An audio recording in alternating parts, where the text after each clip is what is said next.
ואני רוצה מחיאות כפיים מטורפות לסוניה!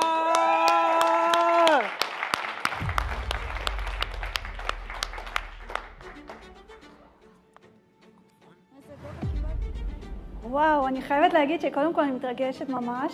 ואני אציג את עצמי, שמי סוניה לין, אני בת 33 מקריית גת, במקור משדרות, ואני באמת רוצה להתחיל עם שאלה קטנה, באמת תענו עם יד על הלב, מי כאן היה רוצה לחיות את השליחות שלו? תרימו.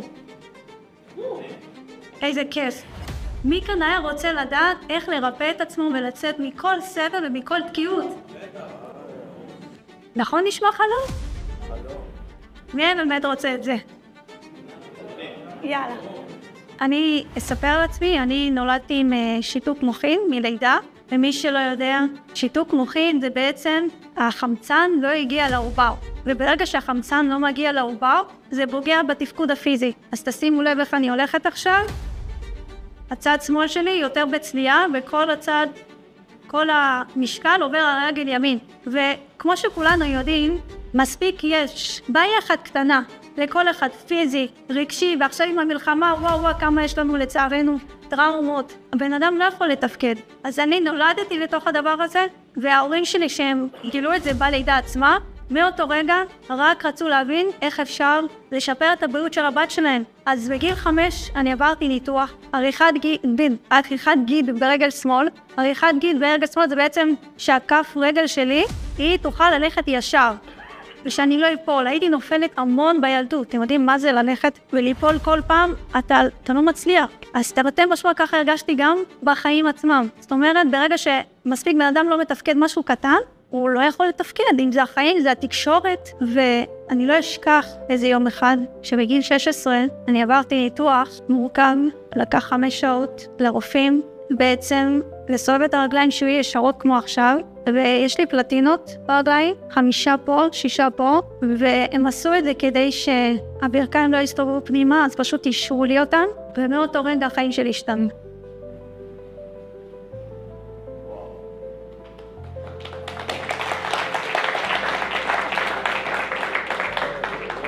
החיים שלי השתנו, כי זה עברתי בגיל 16. אתם יודעים מה זה נערה בגיל 16 עוברת ניתוח כזה מורכב? שאף אחד לא ידע. אני זוכרת שזה היה באמצע בגרויות. אנחנו אומרים להתפתח, בגרויות, נערות. אתם יודעים להיות עם חברות, חברים. אצלי זה לא היה ככה. אצלי זה היה לבד בשיקום בבית חולים. ושם זה היה הפעם הראשונה שהייתי לבד. וזה הרגע שבאמת הבנתי שאני לא הולכת להיות כמו כולם, לא לסיים בגרויות, והבנתי שיש לי פה פספוס. מצד אחד אני לא כמו כולם, גם פיזי וגם מבחינת בעצם לסיים בגרויות וללכת כמו לכולם. עזבו שחלק מהחברות שלי בכלל התחתנו במצב הזה, אני הרגשתי מאחורה. הדרך העצמי שלי גם היה מאוד מאוד נמוך, והדפוס חשיבה של ההישרדות, כי ההורים שלי באמת גם הלכו לעוד רופאים, מבחינה כלכלית הידרדרנו. מצאנו את עצמנו אפילו עוברים מדירה לדירה כל שנה. אז אין לך גם בית יציב, לא רק רגשי, אלא גם פיזי. ואני לא אשכח בחיים, עד גיל 28, אני פשוט לקחתי את הדפוסי החשיבה האלה של ההישרדות. ובגיל 28, פה אני רוצה שתקשיבו, לא עם השכל, עם הלב. מי שיקח, אבל תקשיבו עם הלב. כי מה שאני הולכת לספר עכשיו, הוא פשוט שינה לי את כל החיים. כי עד גיל 28 בעצם שרדתי. תודעתי הישרדות, ובגיל 28 היה איזה רגע שהרגשתי פחד מאוד מאוד גדול. אני זוכרת שהלכתי לשכב במיטה, אני לא יכולתי לנשום, אני התעוררתי ואני לא מבינה מה קורה.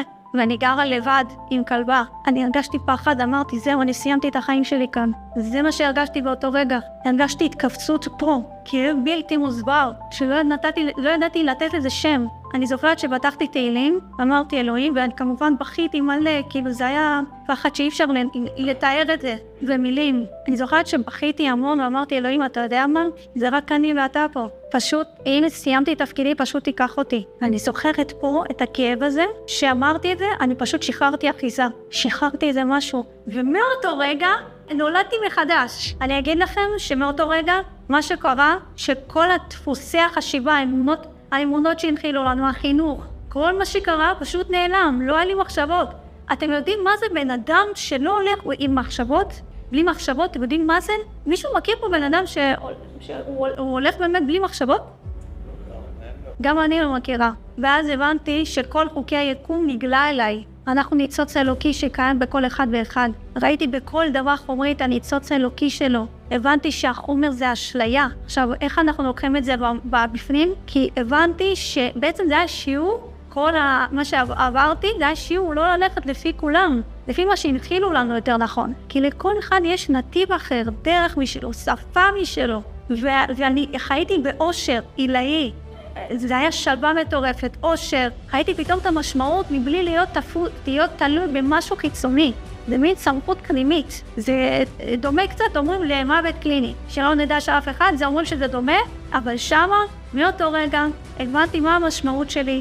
אני הלכתי ללמוד גם מוזיקה, גם התחלתי לשיר, והיום אני גם מרפאה אנרגטית. אני מרפאה פיזית, אנרגטית, רגשית, כי כל השורש שלנו זה פשוט להשיל מאיתנו את כל הקליפות האלה. מתחת לקליפות יש אור עצום של נשמה, ושום מקום לא ילמדו אותנו את זה. ואני זה נגלה אליי, ומאותו רגע אמרתי, זה השליחות שלי, אני לא יכולה להשאיר את זה רק לעצמי, והמטרה שלי באמת שתיקחו את זה לכל אחד במקום שלו, שיש לכם שליחות מטורפת. לכל אחד ואחד אני מזהה פה את האנשים, אני מאמינה בכם, אני סומכת עליכם, כמו שאני יצאתי, גם אתם תצאו מכל דבר.